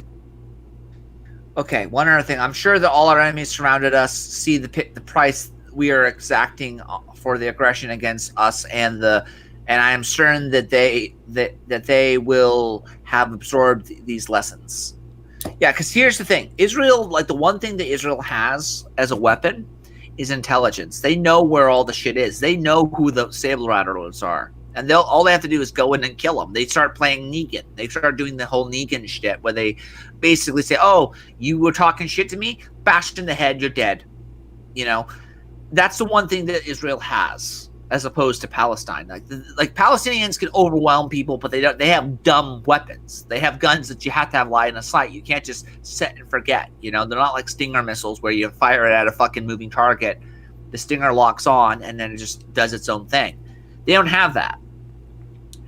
But one of the things he was going to get into, and again, the link is in the description. I'm not gonna play the whole 50-minute video. Is he's explained how Israel was supposed to be a British colony. When it first started out, it was supposed to be a British colony. And one of the things that the reason Rommel was in North Africa was to cut off the supply line of the Suez Canal. If they cut off the supply line of Suez Canal, the British could not get access to their oil supply, so therefore it would cripple their empire. Likewise, if you cut off the Suez Canal, that means that, you know, you're fucking up the entire world trade. This would be the front line of the Cold War, because all the Soviets, and again, the people who nationalized the Suez Canal in Egypt, they were Soviets. They were Soviets, okay? They were socialist-backed, Soviet-funded nationalists. They were nationalists they were national socialists. But the point is, not Nazis, by the way. They were trying to undermine the United Kingdom. They were trying to basically set it up so that Israel could exist. They were trying to take away they were trying to basically just make it so that the British would lose their empire. Because if they didn't have access to, let's say, the oil fields, they couldn't, you know, fuel their ships, their machines. They would be crippled. We've seen this happen. The same thing happened in the 1970s with the OPEC. You know, OPEC trying to undermine the U.S. sovereignty by saying, oh, if you acknowledge Israel as a state, you now have to, you're now going to pay double on they put a secondary boycott as well as a primary boycott on the country of the United States.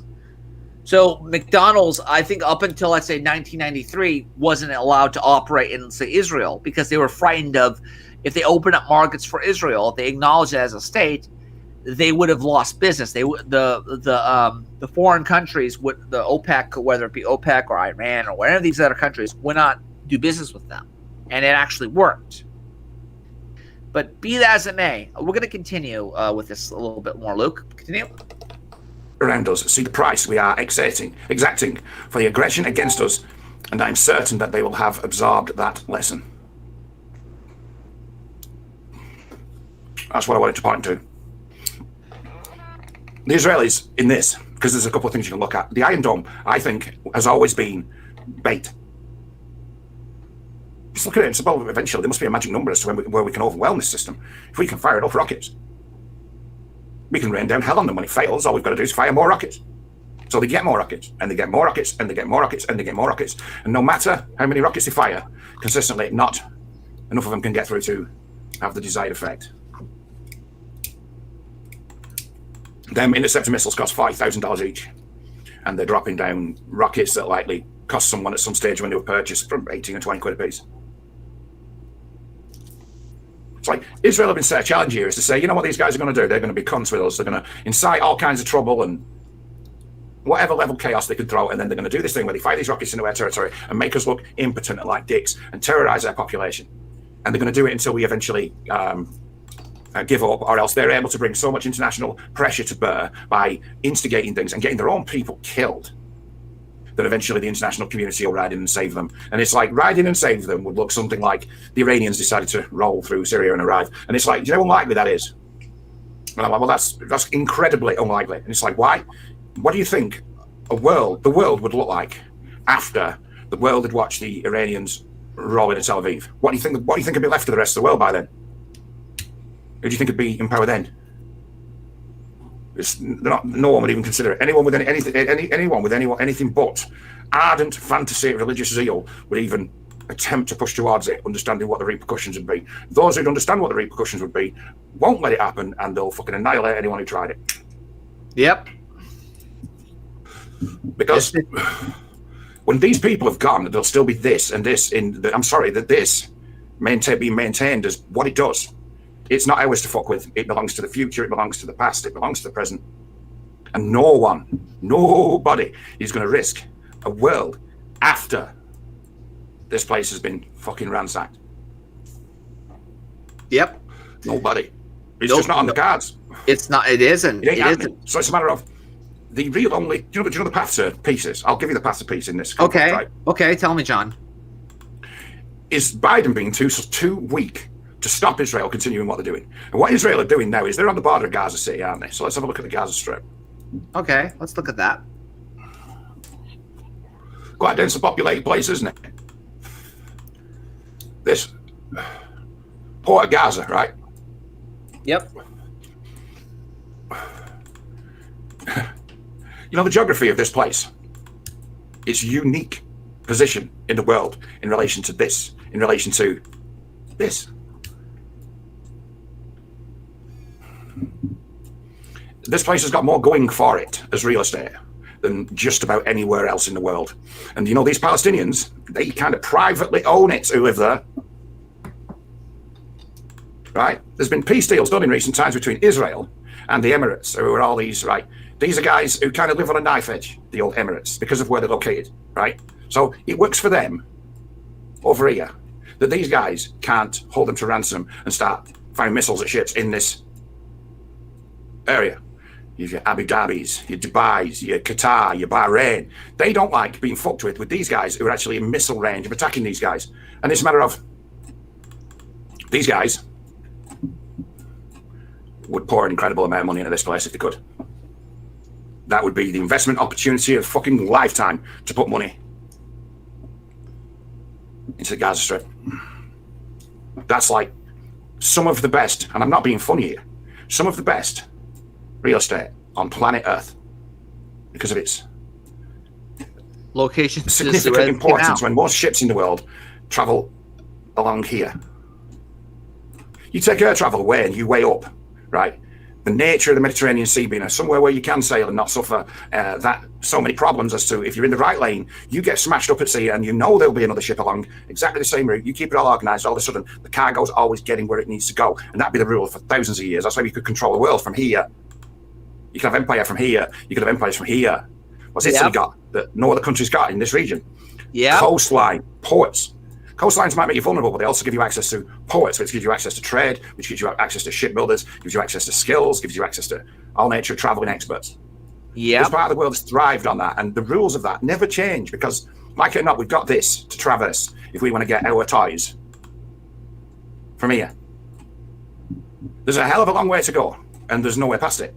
We have the same logistic problems now of the sea being the sea and the geography being the geography as people have always had. Gaza. Without idiotic, backed by celebrities everywhere, corrupt gangster, fundamental idiot government that's totally corrupts and controls the whole thing. Get rid of them and the whole world would be willing to do business to play money into that place. Not for anything other than look at it, the world sits upon it and it's like, this is a very rich place, you know. Tel Aviv. How far are we away from? But another news. Again. 4,000 meters. Again, Luke. I'm not gonna play the whole. He's laughing at me even at the fucking movie. He's laughing at me even from the freaking video. But yeah, that's in the whole breakdown of why we have to protect Israel from the Suez Canal angle is in the description. Great video. He's not wrong, though. Again, if you controlled the Suez or you had a favorable, let's say, position of the Suez, just charging people like a toll, you can get a lot of fucking money out of that, okay? The Russians controlled it during the Cold War. I guarantee you we would have lost the Cold War because, capitalism wouldn't be so efficient if we weren't allowed to share our commerce, right? Again, Luke, you'd have to look into it because, again, you skipped ahead a bit on that. But it's a long video. I'm not going to get too deep into it. But I will say this. John did give me this information. I want you to read this for a second. We're going to continue. This will be like the final thing before we continue with our information of things we should talk about regarding not peace, but what the hell is it called? Gun talk. Yeah, gun talk. Here you go, Luke. This was given to me by John. Same guy. Let's continue. What is it? Why are women becoming witches? Oh yeah, he told me this is a very informative article. I'm going to read the first part. Humans are always turned on by magic when they feel powerless.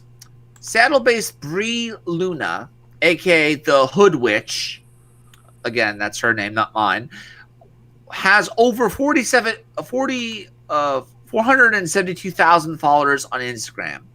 Her website, thehoodwitch.com, not sponsored. Her profile picture shows an attractive young woman wearing a black dress and reveals both tattooed cleavage and one tattooed thigh, holding a crystal ball and a ring bedecked hand. The image is fiercely sexual and deliberately powerful, but this is a power that is linked to magic, which she says is open to all who choose to claim it. The universe is vast, and we need as many healing information sources as possible. It is time for us to awaken and tap into the deepest parts of ourselves and into the natural magic that is offered to us by the very plant we inhabit. So basically, she's basically saying anybody can do it, but we've tapped into this magical notion. Continue, Luke. Bree? Which is? Bree Luna. It's the second paragraph. Okay. Bree Luna is a magical influencer whose posts appeal to the increasing number of people, especially young women, who self-identify as witches and who account for the 6.8 million Instagram posts with the hashtag Witches of Instagram. It's clear that many of those posting use it simply to attract attention to their hot goth selfies, to interior design ideas with not much of a twist, last minute Beltane ideas, place of a boutique of fresh flowers in your home, light, a red passion and a white candle purity. Decorate your home with ribbons and flowers, or to the promise of a miracle. Any finger that will like this will never come back from never lack of money. Though they might lack grammar. they lack grammar, right? On TikTok, witches are even more popular. Witch Talk Boy, who offers spells and curses, has had 8.2 million likes. Oh my God, we have lost the culture war. And it offers bookings, but it's not just a digital phenomenon. Taylor Swift's oh God, Beckloff, I'm so sorry. Taylor Swift's latest album, Evermore, has seen witches welcome her to their tribe. In the last few years, witchcraft manuals such as Ariel Gore's, I hope not Al Gore's, 2019 Hexing the Patriarchy, oh boy, 26 potions and spells and magical elixirs to embolden the resistance has been published in number and sold well. Gore writes that the magic has always been a weapon to the disenfranchised and promises to teach her readers how to make salt scrubs to wash away patriarchal bullshit and mix potions to run abusive liars out of town. So basically what we're dealing with is psychological warfare. For those of you who haven't caught on just yet, you don't have the ability to actually come up and punch a Christian and stab him right in the eye. You're too much of a pussy for that. You have to start trying this like gaslighting, magical voodoo shit, wiki woo shit. Next paragraph, Luke. Elsewhere. Elsewhere, self-identifying witches have become political, like the protesters from Boston in August of 2007 who dressed as witches and carried signs saying, "Witches against white supremacy," "Hex white supremacy," "Good night alt-right," and note the acronym, "We interrupt those choosing hate." Some of this has been taken so very seriously. Then in February 2007, Michael Hughes posted online a spell to bind Trump and all those who abet him, and urged other witches to join him in casting it. Christian Trump supporters put out urgent calls for prayer and fasting to counter the spell. Oh, you just need to blow down a 2 blue mana and then you throw a counter spell at it. Or you could do Cryptic Command, and that way you get a draw spell as well as you get to tap all the creatures, or you could tap all the creatures as well as is counter their spell. It's up to you. Cryptic Command is better, in my humble opinion. Or Mana Drain. We're going to do Mana Drain on them. We're going to cast Mana Drain, or we're going to dash their hopes and make them lose 5 life, or they could have their spell cast, but be that as it may. Having studied the witch hunts of the 16th and 17th century, I find that the resurgence is both fascinating and a little disturbing. Historically, people turned to magic when things felt uncertain and inexplicable. They were more likely to accuse their neighbors of witchcraft in times when money was tight or disease was rife. And while men could be and were accused of witchcraft, in most places in Europe, women made up the majority of those who were persecuted and executed as witches. Because women were perceived to be innately weaker and more sinful than men, and so more easily tempted by the devil. The fuck is this, Luke? This is Who the hell is this? Ariel Gore. Oh yeah, she's a witch. Oh yeah, she's a witch. Yeah. In culture fixated on facility, fuck, I can't spell. Older women were especially vulnerable to accusations because the witch was seen as infertile and an anti-mother. Above all, it was the idea of magical diabolical power being used by the socially powerless that made witches especially scary. In today's world, when money is tight, disease is rife, and many people feel politically impotent, the resurgence of witchcraft among young women is both a mark of powerlessness and an attempt to reclaim power. One of the things you're going to realize, and I've seen this also in my own personal life, is that these fucking pagans, oftentimes they come from feminist backgrounds. They come from the social justice background. I've seen them pop up more often than not, and oftentimes they have more connections to neo-paganism and witchcraft and what have you than any other fucking group out there. Professor Ronald Hutton suggests that the word witch was once used as a kind of smear campaign for all those folk magicians. Many names were originally insults. Protestant, suffragette, stands colliate, queer, have been reclaimed, and it seems to be happening again. As for many modern sorcerers, witch has become a synonym of feminist. Oh boy, we're getting there, because Brother John never gives me bad data. Much of the identification comes from seeing the history of the witch hunts, of the sorcery of female oppression. Modern day witch Gabrielle Hersick told Sabbat magazine that witchcraft is feminism. It's inherently political. Oh boy, we're gonna see political witchcraft soon. Oh, you better believe it. It's gonna be interesting. Inherently political. It's always been about the outside, about the women who doesn't do what the church or patriarchy wants.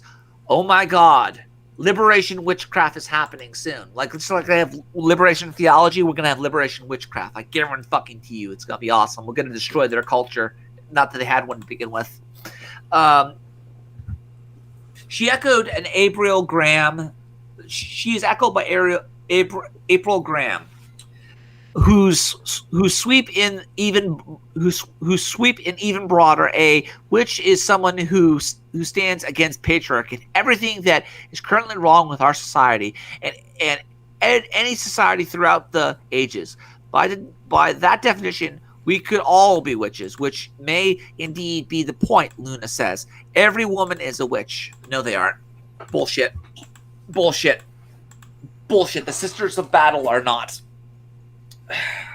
To make a 40K reference. Witchcraft then has been repackaged as a kind of female empowerment. Erica Feldman, the proprietor of Housewitch shop in the Salem, Massachusetts, says that for her the initial witch stands for women in total control of herself. Deborah Blake, an author of Modern Witchcraft, Goddess Empowerment for the Kick-Ass Woman 2020, gives away her stance in the title that it adds that many women are feeling frustrated, frightened, and triggered, and downright furious with the current social and political environment. So these motherfucking cunts, these are the fucking people who will, try to weaponize witchcraft to try to trigger people, and they think that's somehow, empowering. The fact that they could scare people away, which is not what they want. They want people to come to them. Madam, ladies, here's a hint. Just be interesting. Stop being boring. Well, couldn't you argue that witchcraft isn't interesting? I mean, let's be frank. Sabrina the Teenage Witch, for as much as I have not, I have a Netflix account, and I have not yet seen the new Sabrina. I have to go look at that. Yeah, it's dark. Basically, and it's unironically like Satan is the hero of their world, and they're all part of a school that literally that calls the god the false god. Oh God. Why can't we just have, like, Salem, the fucking cat, say witty one-liners? Like, seriously, like, go watch, I think it was, like, the 90s version of Sabrina. That was actually fucking interesting. What was it? They actually the had... actress? Oh, I don't know her name. Clarissa explains it all. What was her name? Oh, boy, I don't know. All I know is that, these heathens... Again, they think they can gaslight you by using witchcraft. And the truth is that the easiest way to fight them is to basically, gaslight them back. Oh, you're magical? Well, you're going to send your demons? I'm going to send my HAPA waifu pirate army to go kick your ass. Oh, what? You don't believe in my magical power? Fuck Melissa you, Joan cunt. Hart. That's her name. Oh, yeah, that one. But yeah, that was actually interesting to watch. I actually liked it. But again... The article goes on and it says, though not always, there is a bludgeoning genre of books on how to hex your ex. According to, basically they're going to try to gaslight your ex to try to act like you're something that you were the one, you were not the one with the problem, but they were. Including Deborah Gray and Athena Starwoman. Yeah, that's her name, Starwoman. How to turn your ex-boyfriend into a toad and other spells. You better fucking get your money back on that, because he didn't turn into a toad. Unless you describe a toad to be something totally different, which is exactly what they're going to do. I guarantee you.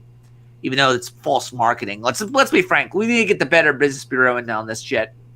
Let's see. You can feel the fun they had composing these ingredients needed for the forget-me-not spell, and the a square of white cloth, a sprig of mint, a photograph of you and your lover together, a pair of your lover's underpants, a pair of your sexy underpants, a piece of scarlet ribbon.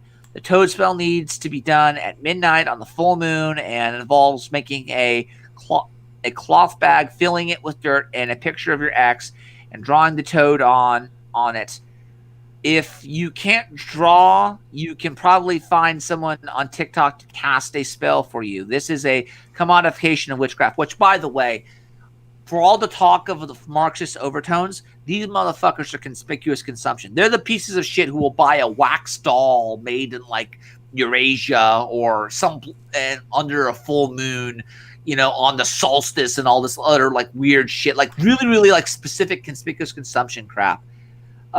Some of the modern elations between witchcraft and feminism, however, has a less capitalist edge. The notion of using the figure of the witch to fight patriarchy has roots in the 1960s. American women's rights liberation group Witch, Women's International Terrorist Conspiracy from Hell. I kid you not, that's actually what it's called. Who protested societal inequalities by dressing up as witches, hexing Wall Street, and gluing shut the doors to the New York Stock Exchange, which I don't know how the hell they were able to get that shit done.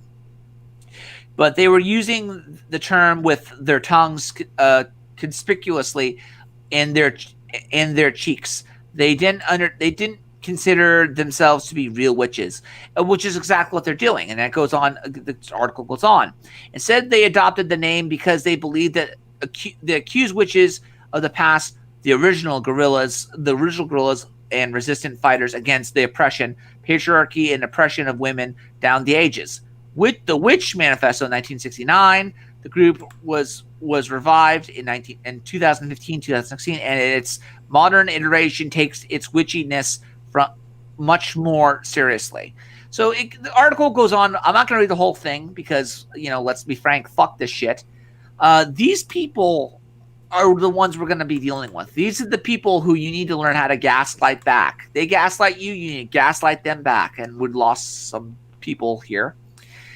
But yeah, that's pretty much that. That was something that John wanted me to look through, and we've been going on for some time. Let's see what else we got here. Okay, so you heard about Epstein not killing himself, right? Of course. I daily remind Well, you know everyone. that. Epstein didn't kill himself, but apparently now the bodyguards are Jeffrey Epstein's prison guards admit to falsifying records. You hear about that, Luke? How about that? I guarantee you something's going to happen within the next few years where it's going to be a powder keg and all hell's going to break loose. I guarantee. I just feel it in my bones, man. Oh boy, let's see what we got here. So play it, Luke. There's a video on there. All right. This will be the last one for tonight before we get into gun news. See, what is this? Jeffrey Epstein guards admit to falsifying records. Why would they do that? Because I don't know, they were paid to, I guess. So anything in specific that we've heard of, or what? Okay. Well, there's a video that's gonna pop up. Play it. Video. Oh, there it is. Play it.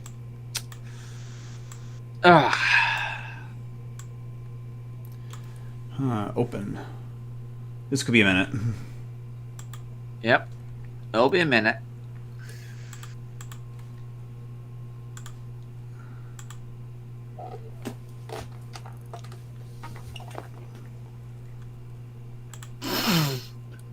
Take your time. Take your time.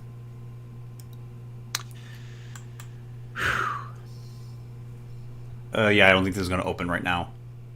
Yeah, it's fine. But we'll link. But any case, ladies and gentlemen, we're gonna end the show right now. We've been going on way too fucking long. Kind of got derailed with the whole Suez Canal thing, but yeah, I'm gonna try to keep it. I'll try to find a higher quality content. I'm gonna focus on video content as opposed to reading shit. Luke, any final thoughts? Luke? Oh, what was my... I had a bunch of audio, now they're all gone. Yeah. I know what you mean. But yes, Wolfram Pepper's correct. Get the rake. The day of the rake is coming. I think I have it here. But this is ridiculous. If he was such a patriotic American, why didn't he just report us to the authorities? He decided to put his information to good use and make a little money out of it. What could be more American than that? Yeah, why not? Let's be frank. Information brokers are going to be a thing in the next coming years. Ladies and gentlemen, be good to one another. Take care of one another. Remember, saving the West is a side quest. Coming up this next Friday, we're going to be having I'd say we're gonna watch a movie on Friday coming up. And at the same time, next Sunday, we're going to be talking about Discordianism and the connections between Robert Anton Wilson and the Kekism of the mean magics of the early 2010s. This is the Digital Renegade